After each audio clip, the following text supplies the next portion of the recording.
Students, hope you are doing well. In last class, we learned one of the life process or system that was digestive system.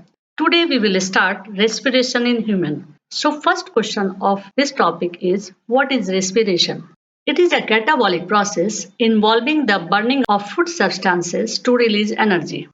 यह एक catabolic process है जिसमें living beings atmosphere से oxygen लेता है और वो oxygen body के अंदर जाकर फूड मटेरियल्स को ऑक्सीडाइज कर एनर्जी रिलीज करता है। यदि आपको वीडियो पसंद आए तो लाइक कर दीजिएगा और आगे के वीडियोस को देखने के लिए सब्सक्राइब कर दीजिएगा। Now next topic is respiratory system. Respiratory system of human beings consist of nostrils and nasal cavity, nasopharynx, larynx, trachea, bronchi, lungs, pleura, diaphragm and intercostal muscles. आइए डायग्राम में देखते हैं। सबसे पहला पार्ट आता है नॉस्ट्रिल। नॉस्ट्रिल का Hindi meaning होता है नाक का छेद। नॉस्ट्रिल के बाद आता है नेजल कैविटी। नेजल कैविटी के बाद आता है फेरिंग्स। लेकिन फेरिंग्स के नीचे में ये ब्लैक डॉट जो आपको दिख रहा है इसको नेजोफेरिंग्स कहते हैं। नेजोफेरिंग्स के बाद आता है लैरिंग्स, नीचे वाला पार्ट। इसके बाद आगे आते हैं जो ब्लू कलर का आपको दिख रहा है इसको ट्रेकिया कहा जाता है। ट्रेकिया जब आगे बढ़ता है तो ये दो पार्ट में डिवाइड हो जाता है, तो इसको ब्रोंकस कहा जाता है। इस साइड वाले को लेफ्ट ब्रोंकस कहेंगे और इस साइड वाले को राइट ब्रोंकस कहेंगे। ब्रोंकस एक ऑर्गन में जाकर खुलता है जिसको लंग कहा जाता है। इधर वाले को लेफ्ट लंग कहा जाएगा और उधर वाले को राइट लंग कहा जाएगा। लंग के बाद आता है प्लूरा। प्लूरा आपको यहाँ पर क्लियर नहीं दिख रहा है। लंग्स मेम्ब्रेन से कवर रहता है, उस मेम्ब्रेन को कहा जाता है प्लूरा। आगे जब पढ़ाएंगे इंडिविजुअल टॉपिक को लेकर के तब उसमें डिटेल में समझाएंगे। फिर इसके बाद आता है डायफ्राम। ये डोम शेप आपको दिख रहा है, इसको डायफ्राम कहा जाता है। इसके बाद आता है इंटरकोस्टल मसल्स। यहाँ देखिए ये रिब दिख रहा होगा आपको, ये बहुत सारे रिब्स हैं। तो दो रिब्स के बीच में जो मसल्स होता है उसको इंटरकोस्टल मसल्स कहते हैं। अब आगे आते हैं इंडिविजुअल सबको पढ़ते हैं। First one is nostrils and nasal cavity. Nostrils are two nasal openings which serve like the gateway of the respiratory system. The nasal cavity has one central septum that divides the whole cavity into two parts. क्या बता रहा है कि nostril जो है दो nasal opening है जो रेस्पिरेटरी सिस्टम का गेटवे की तरह काम करता है, और नेजल कैविटी के अंदर में एक सेंट्रल सेप्टम होता है जो नेजल कैविटी को टू पार्ट में डिवाइड करता है। ओके, आगे बढ़ते हैं। The nasal cavity secretes mucus which helps to remove the dust particle from the air and also normalize the air to body temperature. ये क्या कर रहा है, नेजल कैविटी में म्यूकस का सिक्रेशन होता है, वो क्या करता है डस्ट पार्टिकल को ऑक्सीजन से रिलीज करता है और साथ में ऑक्सीजन के टेम्परेचर को अपने बॉडी के टेम्परेचर में कन्वर्ट करता है। चलिए अब डायग्राम में देखते हैं। ये वाला पार्ट नेजल ओपनिंग कहलाता है और इससे जब अंदर की तरफ जाते हैं तो इसको नेजल कैविटी कहते हैं, और इसमें सेंट्रल सेप्टम होता है जो नेजल कैविटी को टू पार्ट्स में डिवाइड करता है। ये पोर्शन जो आपको दिख रहा है इसके ठीक पीछे भी एक ऐसा ही पोर्शन होगा, यानी कि नेजल कैविटी 2 होता है। नेक्स्ट में आते हैं nasopharynx. It is the junction between the nasal cavity and लैरिंग्स. It is guarded by epiglottis, which closes the passage of air while swallowing food. Diagram में पहले नेजोफेरिंग्स को पहचान लेते हैं। ये वाला पार्ट जो है पिंक कलर का, इसको नेजोफेरिंग्स कहा जाता है। किसके किसके बीच का ये जंक्शन है, तो ये नेजल कैविटी और यहाँ है लैरिंग्स, इन दोनों के बीच का जंक्शन है। देखिए एरो से मार्क किया हुआ है। ओके, और यह एपिग्लोटिस से गार्डेड होता है, इसको एपिग्लोटिस कहते हैं। ये एपिग्लोटिस से गार्डेड होता है। और जब हम कोई भी खाना निगलते हैं तो क्या होता है, इस तरफ से देखिए दो आपको होल दिख रहा होगा, एक यहाँ और एक इसके पीछे। तो जब हम खाना निगलते हैं तो खाना इधर से जाता है अंदर की तरफ, और ये एपिग्लोटिस क्या करता है, वो सांस वाला जो नली है उसको रोक देता है, क्लोज कर देता है। ठीक है, नेक्स्ट में आते हैं लैरिंग्स और Adam's apple. It is the voice box which is interposed to prevent the entry of food materials in the trachea. While swallowing, this part rises and falls. The larynx contains two ligamentous folds called vocal cord. पहले किसको कहा जाता है voice box और Adam's apple, वो देख लेते हैं डायग्राम में। ये वाला पार्ट जो उबड़ा वाला पार्ट है इसी को कहा जाता है एडम्स एप्पल और लैरिंग्स। ओके, यह नेक का अगला पार्ट होता है। यह फूड मटेरियल को ट्रैकिया में जाने से रोकता है। जब हम कुछ निगलते हैं तो ये ऊपर नीचे करने लगता है। ओके, और इसके अंदर आप फील भी कर सकते हो, आप खुद अभी देखो निगल के तो लगेगा, और यहाँ आगे में हाथ रख करके फील करो तो लगेगा कि ये ऊपर नीचे हो रहा है। अब इसके अंदर 2 फोल्ड्स होते हैं, ये फोल्ड दिख रहा है ऐसे ए शेप में जो दिख रहा है ये, तो ये 2 फोल्ड्स होते हैं। ओके, और इसको क्या कहा जाता है? इसको वोकल कॉर्ड्स कहा जाता है। ये वोकल कॉर्ड्स का 2 काम होता है। जब हम सांस लेते हैं तो ऐसे ये खुला हुआ रहता है जिससे सांस अंदर की तरफ चला जाता है, और जब हम कुछ बोलते हैं तो यही दोनों फोल्ड्स वाइब्रेट करता है, यहाँ देखिए इस तरह से, और जैसे ही वाइब्रेशन होता है तो वाइब्रेशन के थ्रू हम लोग की आवाज बाहर आती है। Next, trachea. Trachea is about 4 inches long and extends from larynx to the level of the fifth thoracic vertebra. It is composed of 16 to 20 incomplete cartilaginous rings. These cartilaginous rings ensure that trachea does not collapse even when there is very less air in it. The esophagus is situated on the back of the trachea. Diagram को देखते हैं, यहाँ से यहाँ तक के area को trachea कहा जाता है, और ये ट्रेकिया लेरिंग्स से स्टार्ट होते हुए फिफ्थ थोरेसिक वर्टिब्रा तक जाता है। इसका लेंथ 4 इंच होता है और इसके अंदर 16 से 20 इनकम्प्लीट कार्टिलेजिनस रिंग्स पाए जाते हैं, और उस कार्टिलेजिनस रिंग्स का काम होता है कि ट्रेकिया को चिपकने ना दे, और इस ट्रेकिया के पीछे में इसोफेगस पाया जाता है। Okay, next, bronchi. The bronchi are formed by the bifurcation of trachea. Bronchi further divide into bronchioles, which end into alveoli inside the lungs. Alveoli are lined by the layer of epithelial cells and surrounded by a network of blood capillaries. Alveoli covers about area of 80 meters square when spread out. This large surface area helps in efficient exchange of gases. Diagram में देखते हैं। Bronchi को समझने के लिए पिछले diagram में ही आना पड़ेगा। ये ट्रैकिया था, और ट्रैकिया जब बाइफर्केट होता है यानी कि 2 पार्ट में डिवाइड होता है तो इसको कहा जाता है ब्रोंकाई। ब्रोंकाई फिर आगे जाकर के डिवाइड होता है जिसको ब्रोंक्यूल्स कहते हैं, और ब्रोंक्यूल्स जहाँ खत्म होता है वहां एक सैक लाइक स्ट्रक्चर होता है जिसको एल्वियोलाई कहा जाता है। अब एल्वियोलाई के लिए हम लोग नेक्स्ट डायग्राम में आते हैं। ये एल्वियोलाई का डायग्राम है, और ये जो गोल गोल स्ट्रक्चर आपको दिख रहा है इसको क्या कहेंगे? एल्वियोलर सैक कहेंगे, और इससे जो पाइप निकल रहा है इसको एल्वियोलर डक्ट कहा जाएगा। यहाँ क्या है? एपिथेलियल सेल्स है, और इसके साथ में ब्लड कैपिलरीज काफी सारे होते हैं। और जब इस एल्वियोलाई को जो हमारे लंग्स में होता है उसको खोल दिया जाए तो वो 80 मीटर स्क्वायर स्पेस को कवर करेगा, जो गैसेस एक्सचेंज के लिए सफिशिएंट होता है। Next, lungs. These are 2 spongy elastic organs formed of alveoli, bronchioles, and blood vessels. The right lung has 3 lobes and left lung has 2 lobes. क्या कह रहा है? ये 2 lungs होते हैं, ये right lung और ये left lung। ये किस किस चीज से बना होता है? तो alveoli से, bronchiole से and blood vessels से। राइट लंग जो होते हैं वो 3 पार्ट में डिवाइडेड होते हैं, और लेफ्ट लंग जो होते हैं वो 2 पार्ट में डिवाइडेड होते हैं। देखिए यहाँ डिवीजन दिया हुआ है, 1 ऊपर वाला पोर्शन, फिर ये बीच वाला पोर्शन 2, और फिर ये नीचे वाला पोर्शन 3। इसी तरह से ये 1 और ये 2। Next, pleura. Lungs is covered by double membrane known as pleura. The visceral layer of the pleura is closely attached to the lungs. The free layer on the thoracic wall is known as parietal layer. Between 2 pleural layers, there is a fluid which lubricants the surface and prevent the friction between the lungs and the chest wall during respiration. अब pleura क्या हुआ? जो lungs होता है वो double membrane से cover होता है, और उस डबल मेम्ब्रेन को प्लूरा कहा जाता है।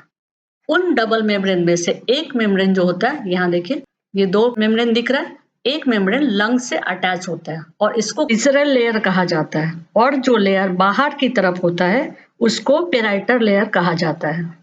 इसके बाद थोड़ा सा गैप होता है और फिर से दूसरा लेयर होता है। इन दोनों मेम्ब्रेन के बीच में जो गैप होता है उसमें फ्लूइड भरा होता है, और उस फ्लूइड का काम होता है लंग्स को जर्क से बचाना या फ्रिक्शन से बचाना। जब हम सांस लेते हैं तो क्या होता है, हमारा रिब्स आगे पीछे करता है, और उस केस में वो क्या करता है, लंग्स को बचाता है, प्रिवेंट करता है। Okay, next, diaphragm. It is the large dome-shaped sheath of the muscles which separates the thoracic cavity from the abdominal cavity. The contraction of diaphragm brings about its downward movement, which decreases the interthoracic pressure and increase the intra-abdominal pressure. अब यहाँ देखते हैं, इसी में आ जाएगा। ये जो portion आपको दिख रहा है, ये डोम शेप का, इसको कहते हैं डायफ्राम, ठीक है। और ये क्या कर रहा है कि जब इसका डायफ्राम का कॉन्ट्रैक्शन होता है, यानी कि ये नीचे की तरफ आता है, इधर देखते हैं, ये थोरेसिक कैविटी कहलाता है, ओके। और नीचे वाला जो है ये एब्डोमिनल कैविटी कहलाता है। तो जब डायफ्राम जो इस शेप में है, डोम शेप में है, जब डायफ्राम नीचे की तरफ आएगा तो क्या होगा, ये थोरेसिक कैविटी बढ़ जाएगा, इसका स्पेस बढ़ जाएगा। और यदि इसका स्पेस बढ़ जाएगा तो यहाँ का प्रेशर कम हो जाएगा। इसके रिवर्स में जब डायफ्राम नीचे की तरफ आएगा तो एब्डोमिनल कैविटी का जो स्पेस है वो कम हो जाएगा, और यदि स्पेस कम हो जाएगा तो वहां का प्रेशर बढ़ जाएगा, okay. Next, intercostal muscles. These are two series of muscles situated in between the ribs, one on inner side and other on outer side in between the ribs. The intercostal muscles are responsible for an increase or decrease of the thoracic cavity. ये यहाँ पे दिख रहा है आपको, ये ribs हैं, काफी सारे रिब्स हैं। किसी भी दो रिब्स के बीच में देखें तो दो मसल्स दिख रहा है, दो अलग अलग देखिए लाइन किया हुआ, एक ऐसा इधर आ रहा है और एक इस तरफ से जा रहा है। तो ये दोनों मसल्स जो है इसी को कहा जाता है इंटरकोस्टल मसल्स। और ये क्या करता है, काम क्या करता है, तो ये थोरेसिक कैविटी को कम होने में और ज्यादा होने में हेल्प करता है, okay. Now next, physiology of respiratory system. ये दो तरह का होता है, ब्रीदिंग एंड रेस्पिरेशन। ब्रीदिंग फिर आगे दो फेज में आता है, क्या, इंस्पिरेशन एंड एक्सपिरेशन। इसी तरह से रेस्पिरेशन टू टाइप्स के हो जाएंगे, external respiration and internal respiration. External respiration जो है वो लंग्स के अंदर होता है, और जो इंटरनल रेस्पिरेशन है वो सेल्स के अंदर होता है, ओके। तो स्टार्ट करते हैं ब्रीदिंग से। ब्रीदिंग का दूसरा नाम वेंटिलेशन भी है। ब्रीदिंग का डेफिनेशन क्या होगा, taking in of oxygen and giving out of carbon dioxide is known as breathing. फिर से रिपीट करती हूँ, टेकिंग इन यानी लेना, सांस का लेना, taking in of oxygen, oxygen सांस में लेना, and giving out of carbon dioxide is known as breathing, यानी ऑक्सीजन का लेना और कार्बन डाइऑक्साइड का बाहर निकालना, सिर्फ इसको ही ब्रीदिंग कहा जाता है, और इसके अलावा ब्रीदिंग में कोई काम नहीं होता है, okay. Now breathing rate of normal person is 12 to 20 breath per minute, यानी एक मिनट में कोई नॉर्मल पर्सन है तो वो एक मिनट में 12 से लेकर के 20 बार सांस ले सकता है। नाउ इसके जो दो फेज थे उसको पढ़ते हैं। Inspiration, it is also known as inhalation. It is as a result of combined action of ribs and diaphragm. It means ribs और diaphragm का मिला जुला एक्शन होगा इंस्पिरेशन में और इनहेलेशन में। दो एक्शन होगा, एक एक्शन रिब्स का होगा और दूसरा एक्शन डायफ्राम का होगा। तो action 1, ribs moves upward and outward by a set of muscles known as intercostal muscles, thus enlarging the thoracic cavity. Diagram में देखते हैं, ये लंग्स है और लंग्स के ऊपर में रिब्स होता है। तो जब ऑक्सीजन अंदर की तरफ आता है तो ये रिब्स ऊपर की तरफ चला जाएगा और बाहर की तरफ भी फैल जाएगा, जिससे क्या होगा, थोरेसिक कैविटी का स्पेस बढ़ जाएगा। अब डायफ्राम के बारे में पढ़ते हैं। Diaphragm, which normally remains arched upward like a dome towards the base of the lungs, flattened to an almost horizontal plane and thus enlarging thoracic cavity lengthwise. क्या बता रहा है, डायफ्राम का जो ओरिजिनल शेप है ये ऐसा होता है, डोम शेप, जब नॉर्मल कंडीशन में है। लेकिन जब हम सांस लेते हैं तो ये डोम शेप जो है ऑलमोस्ट फ्लैटेंड हो जाता है, ठीक है। यहाँ पर एक शेप में बनाई हूँ, रेक्टेंगुलर शेप, इसको मैं थोरेसिक कैविटी से रिलेट कर रही हूँ। तो जब डोम शेप में डायफ्राम है तब थोरेसिक कैविटी का स्पेस देखिए, और जब डोम शेप में नहीं है, ऑलमोस्ट फ्लैटेंड हो गया है, तब थोरेसिक कैविटी का स्पेस देखिए। तो इसका स्पेस बढ़ गया, यही चीज बताना चाह रहा है, okay. Now conclusion of both cases. From above two actions of ribs and diaphragm, thoracic cavity increases in size, decreases in pressure in the lungs as compared to the atmospheric pressure. Therefore, the atmospheric air which is at greater pressure rushes into the lungs. अब क्या हो रहा है, ribs और diaphragm की वजह से जो थोरेसिक कैविटी है वो बड़ा हो जा रहा है और बड़ा होने की वजह से इसके अंदर का प्रेशर कम हो जा रहा है। बाहर जहां से हम ऑक्सीजन ले रहे हैं यानी कि एटमॉस्फेयर का प्रेशर बहुत ज्यादा है और इसका प्रेशर बहुत कम है। तो क्या होगा, जो ऑक्सीजन है वो तुरंत अंदर की तरफ आ जाएगा और फिर वो लंग्स में चला जाएगा। ठीक है, देखिए इसको मैंने यहाँ लिख दिया, लार्ज साइज यानी कि थोरेसिक कैविटी का साइज जो है वो लंबा हो गया, बढ़ गया। Expiration is also known as exhalation. It is the reverse of inspiration. It again involves the action of ribs and diaphragm. Obviously, चूंकि inhalation का opposite है और वहां ribs और diaphragm का action हो रहा था, तो इसमें भी ribs और diaphragm का action होगा। Action 1. Ribs move downward and inward by the action of other set of intercostal muscles. Intercostal muscles के बारे में वहां पढ़ाया था कि 2 सेट होता है, तो एक सेट से क्या होगा, इनहेलेशन होगा और दूसरे सेल से एक्सहेलेशन होगा। तो वही चीज यहाँ बता रहा है। इसमें क्या हो रहा है, जब हम सांस बाहर की तरफ लेकर के जाते हैं या सांस बाहर निकालते हैं, तब रिब्स जो ऊपर की तरफ बढ़ा था वो नीचे की तरफ आ जाएगा और जो बाहर की तरफ फैला था वो अंदर की तरफ चला जाएगा, जिससे क्या होगा, थोरेसिक कैविटी का जो स्पेस है वो कम हो जाएगा। Action 2. Diaphragm moves upwards to form a dome shape, thus putting pressure on lungs. क्या कर रहा है कि डायफ्राम ऊपर की तरफ मूव कर जाता है और डोम शेप बना लेता है और इससे लंग्स का प्रेशर बढ़ जाता है। आइए डायग्राम में देखते हैं।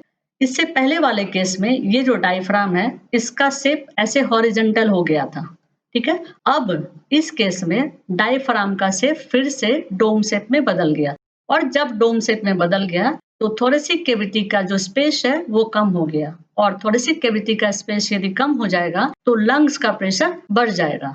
ओके, अब दोनों का कंक्लूजन देखते हैं। From above 2 actions there is increase in pressure in the thoracic cavity as compare to the atmospheric pressure. Lungs are therefore compressed forcing the air out into the atmosphere. क्या कर रहा है कि ऊपर के दोनों एक्शन से लंग्स का प्रेशर बढ़ गया, साथ में थोरेसिक कैविटी का भी प्रेशर बढ़ गया। तो लंग्स क्या करेगा, लंग्स के अंदर जो कार्बन डाइऑक्साइड गैस है उसको कंप्रेस करके एटमॉस्फेयर की तरफ भेज देगा। Okay, now even after inhalation and exhalation of air, some air is left behind in the lungs. This is called residual volume of the air. Inhalation और exhalation के बाद भी कुछ एयर लंग्स में रह जाता है और इस एयर को रेसिडुअल वॉल्यूम ऑफ एयर कहा जाता है। Now next topic is respiration. There are 2 types of respiration, external respiration and internal respiration. In internal respiration, there are 2 phases or pathways, aerobic and anaerobic. So let us start from the first topic, gaseous exchange in lungs or external respiration. First point, exchange of gases in the lungs mainly take place by the process of diffusion. यानी lungs में जो gaseous exchange होता है वो diffusion process के through होता है। The concentration of oxygen is higher in the inhaled air than in venous blood present in the alveolar capillaries. क्या कर रहा है कि inhaled air में ऑक्सीजन का concentration ज्यादा होता है, किसकी अपेक्षा, alveolar capillaries की अपेक्षा। Next point, therefore oxygen diffuses from the alveoli into the blood in the capillaries. इसकी वजह से क्या होता है कि ऑक्सीजन डिफ्यूजन प्रोसेस के थ्रू कैपिलरीज में चला जाता है। यहाँ देखिए ये alveoli का स्ट्रक्चर है और इसमें ऑक्सीजन का कंसंट्रेशन ज्यादा होता है क्योंकि इनहेल्ड एयर इसमें ही आकर के रुकता है। तो यहाँ ऑक्सीजन का कंसंट्रेशन ज्यादा है और ब्लड कैपिलरीज में ऑक्सीजन का कंसंट्रेशन कम है, इसलिए ऑक्सीजन यहाँ से यहाँ चलाएगा डिफ्यूजन प्रोसेस के through. Okay, similarly concentration of CO2 is more in the capillaries surrounding alveoli. क्या कर रहा है कि एल्वियोलाई की अपेक्षा कैपिलरीज में कार्बन डाइऑक्साइड ज्यादा होता है। Conclusion. Carbon dioxide from capillaries diffuse from the blood vessels into the alveoli. This is how exchange of gases takes place in the human beings. अब यहाँ डायग्राम में देखते हैं, ये alveoli का स्ट्रक्चर है और ये blood capillaries का है।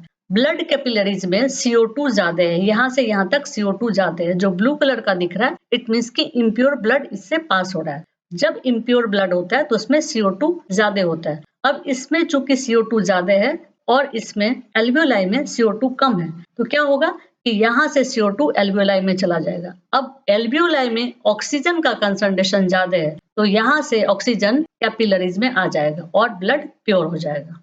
Okay, next topic, cellular respiration or internal respiration. In this, there is uptake of oxygen by the cells from the blood where oxidation of food takes place and CO2 is released. This CO2 is released into the blood by the cells. This is also a part of internal respiration. CO2 is highly soluble in water and therefore is mainly transported as bicarbonate. Okay, इसमें क्या कर रहा है कि blood से sales oxygen लेता है और फूड को ऑक्सीडाइज करता है, साथ में CO2 रिलीज करता है। वही CO2 ब्लड में चला जाता है। CO2 बहुत ज्यादा वाटर में सॉल्युबल होता है, इसलिए वाटर के साथ रिएक्शन करके ये कार्बोनेट बना लेता है और बाद में बाइकार्बोनेट के फॉर्म में ही ट्रांसपोर्ट होता है। ये देखिए कार्बोनेट का रिएक्शन है, CO2 plus water gives carbonate. Next, human cellular respiration. Human cellular respiration can be divided into two main phases, anaerobic phase or glycolysis. Next, aerobic phase or Krebs cycle. Now, anaerobic phase or glycolysis or EMP pathway. This phase consists of series of chemical reactions taking place in cytoplasm of the cell with the help of various enzymes. To carry out this reaction, no oxygen is required, so it is called anaerobic phase. यह phase cell के cytoplasm में होता है। इसमें enzyme के help से बहुत सारे केमिकल रिएक्शन सीरीज में होते हैं और चूंकि रिएक्शन में ऑक्सीजन की जरूरत नहीं होती है, इसलिए इसको एनारोबिक फेज कहा जाता है। अब इसके रिएक्शन को देखते हैं। Glucose in the presence of cytoplasm gives pyruvate. Glucose जो 6 कार्बन मॉलिक्यूल्स का है वो साइटोप्लाज्म में पायरुवेट में कन्वर्ट हो जाता है और साथ में कुछ एनर्जी रिलीज करता है। इस रिएक्शन को ग्लाइकोलिसिस रिएक्शन कहते हैं। फिर यह पायरुवेट लैक ऑफ ऑक्सीजन में यानी कि मसल सेल में लैक्टिक एसिड और एनर्जी में कन्वर्ट हो जाता है। अब सभी के कार्बन मॉलिक्यूल्स को देखते हैं। ग्लूकोज 6 कार्बन मॉलिक्यूल से बना होता है, पायरुवेट 3 कार्बन मॉलिक्यूल से बना होता है और lactic acid again 3 carbon molecule से बना होता है। नेक्स्ट, एरोबिक फेज और क्रेब्स साइकिल और साइट्रिक एसिड साइकिल और tricarboxylic acid cycle. Aerobic means with air. The respiration which uses oxygen is called aerobic phase or aerobic respiration. Reaction देखते हैं। Glucose in cytoplasm give pyruvate plus energy.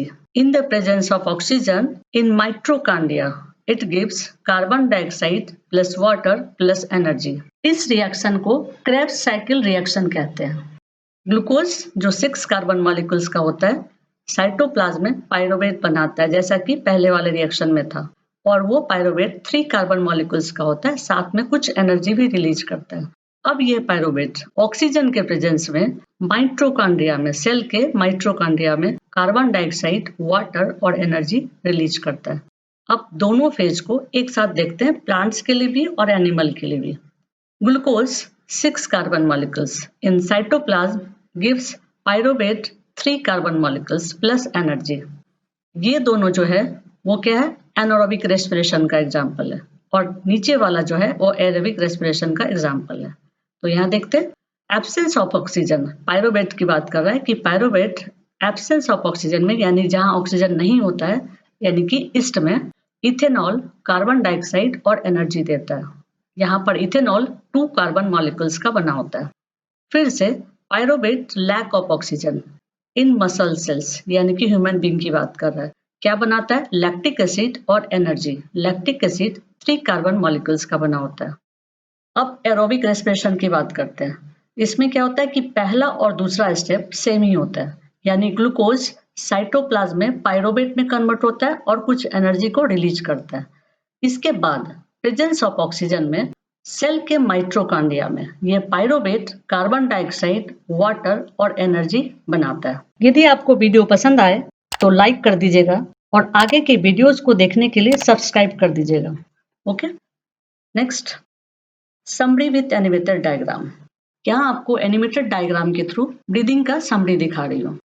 Inhalation या inspiration में जब हम oxygen सांस के through लेते हैं तब रिब्स ऊपर और बाहर की तरफ आ जाता है, साथ ही डायफ्राम नीचे की तरफ आ जाता है, जिससे थोरेसिक कैविटी का स्पेस बढ़ जाता है और लंग्स का प्रेशर एटमॉस्फेरिक प्रेशर के कंपैरिजन में कम हो जाता है, जिससे एटमॉस्फेयर से आने वाला ऑक्सीजन जल्दी से लंग्स में घुस जाता है। इसके ठीक विपरीत एक्सेलेशन या एक्सपिरेशन में रिब्स नीचे और अंदर की तरफ चला जाता है, साथ में डायफ्राम ऊपर की तरफ डोम शेप बना लेता है, जिससे थोरेसिक कैविटी का स्पेस कम हो जाता है।